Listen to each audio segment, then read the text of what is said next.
Well, hello everyone, and welcome to Seeds of Success. My name is Dottie San Martin, and we have with us today my colleague Jay Nephew. Hello, everyone.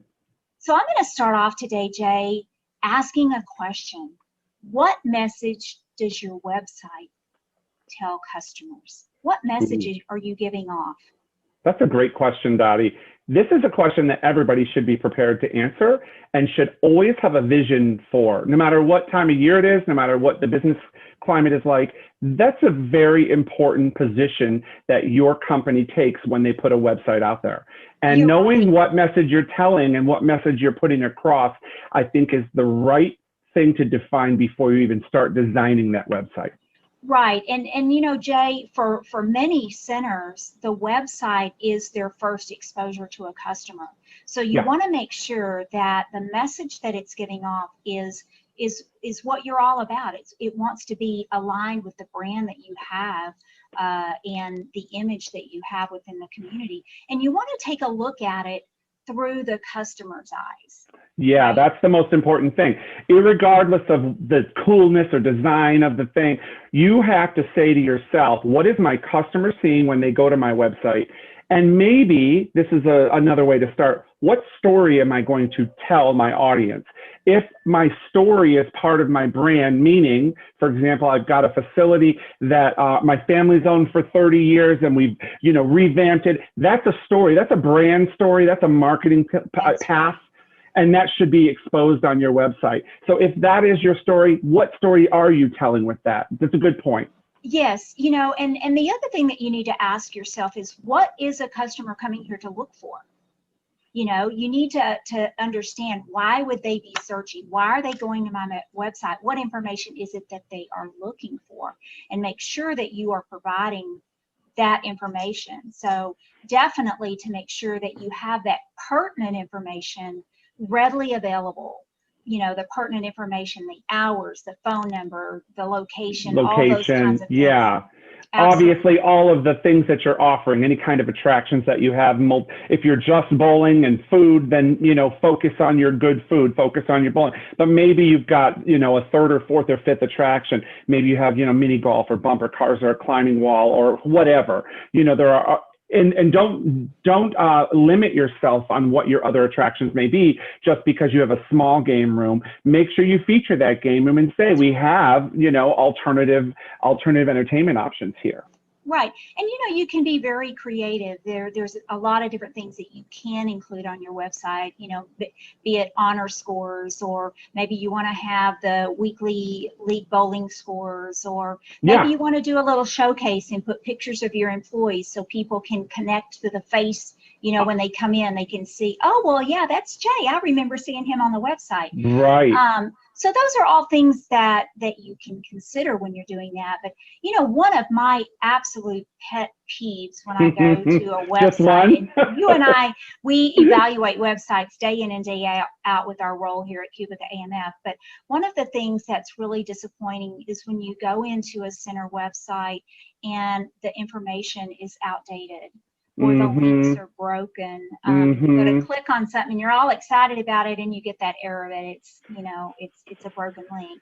And so as you're going through and you're looking at your website, check it for relevance, and especially we are in the middle of a pandemic right now, so make sure that more people are going to your website for very specific information right now. Are you open or are you not open? If you're open, do you have limited hours?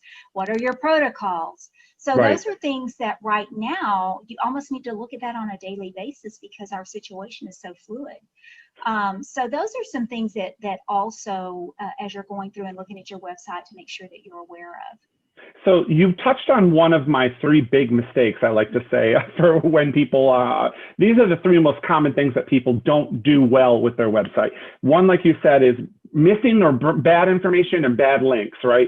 All good intentions. 2 years ago, we had this league and we put the separate tab up there for leagues forming now, and we had this Have a Ball league, but it's dated 2018 and we're in 21. Pull that stuff down, please. Just unhook that tab, get with your web manager. There's two more I'm going to mention real quick, but then we're going to talk about how you can stop doing that in the future, right? So the other thing you need to look for, and Dottie and I are both very hard on this. When you show photos and imaging of your particular business, make sure it's your business. Okay, I'm all for stock photography, and there's a room for stock photography. But first of all, you have to purchase it. You have to have the rights to use it. You can't just scour Google, grab some stuff, and use it on your own. You will definitely eventually get caught. You may end up in a legal battle, right? And then you're gonna have to go back and change stuff. Don't even do that. If you have pictures of bowling going on in your center, you take those photos. This phone right here, any old iPhone, my iPhone's 3 years old right now, and guess what? It's got a whatever megapixel camera. Just 5 years ago, we paid people thousands of dollars to take pictures with that kind of camera, and now you're doing it day in and day out on your phone. So don't think that you can't capture good photos. You can edit them before you use them, but use your own photos, use your own employees, use your own customers. That's going to go a long way. And then the third big pet peeve is your design and flow, right? Make sure it makes sense for your customers. Give them what they need on the front page, allow them to scroll through it, get them easy links, and never, ever, ever take them away from your web page. What do I mean about that? Well, you've seen websites where it says, click here to find out this information, and you click it and it takes you to someone else's website. Perfectly fine, but you just closed your window. So open any non-links for you in another window and keep your website right here so that when they close that down, they're back at you. That is the #1 mistake I see people make. You're driving traffic away to find out information and not leaving them a link back. Okay, so the 3 biggies: bad, no information; bad, improper imaging; and design and flow. So those are the 3 things. Dottie, let's talk about how, go ahead. You want to add any more to that? I was just going to say, by flow, one of the things that you need to make sure is that it's easy for them to find what it is that they're looking for. So don't hide the important stuff. Make it very easy to maneuver in your website. And the other thing I want to mention, when you are not aware of those things, you know, I started out the show by saying, what message does your website tell?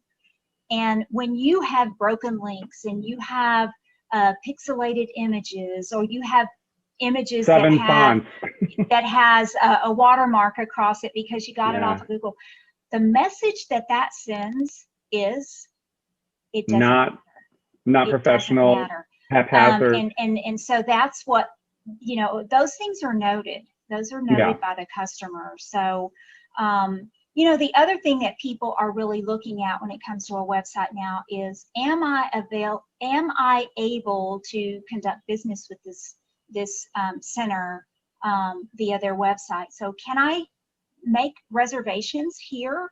That's what I want to do. I'm checking them out because I want to come there. Can I make a reservation? So, you know, and are you mobile friendly? Because, you know, so many people now are checking us out on their cell phones.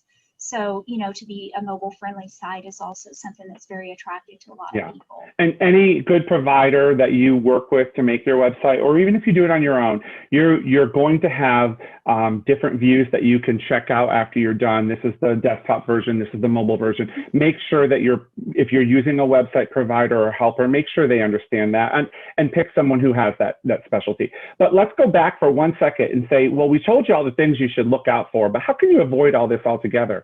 There's one simple thing you can do, and Dottie's good at this. It's schedule regular checks and maintenance. So you need to put on your calendar once a week, once a month, whatever it may be for you that works. I need to go through that website and scour it for things that shouldn't be there, or maybe old, or things I want to change. You know, Jay, that's a great recommendation. I also like to give this as a task for the employees from time to time. Yep. And not only does it serve purpose for me to make sure that I found all of the broken links and all my information, it's coming from a different perspective, but it also serves as a tool to educate them.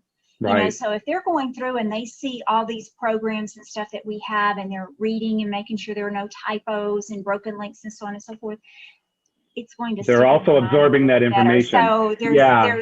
there's method to my madness here. Yeah, So for sure. I would definitely keep that in mind. You know, anybody that's participated in any of our seats before have heard us say, anytime you can bring the employee in and lean on them for responsibilities and giving them responsibilities to assist in part of the process, it's so beneficial. So this is certainly one of those cases where they can help you out. So Yeah. well, Jay, I know this is both you and I love this topic, and we could talk for a long time, but We can do another whole show on some other parts of it too, which we may in the future. Yes, absolutely. So it's been really a great topic today, and I hope that everybody that watches this seed will take just a few minutes right after this seed and go and just take a look at your website and find where you can make it just a little bit better, and you can get just a little bit more traffic to your website, because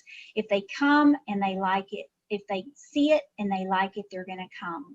Yes. So, well, Jay, thanks so much. It's been a fun seed today, and we appreciate everybody coming in and watching it with us, and we hope that you'll go out and take a look at your website and make it even better. Thanks so much. Take care.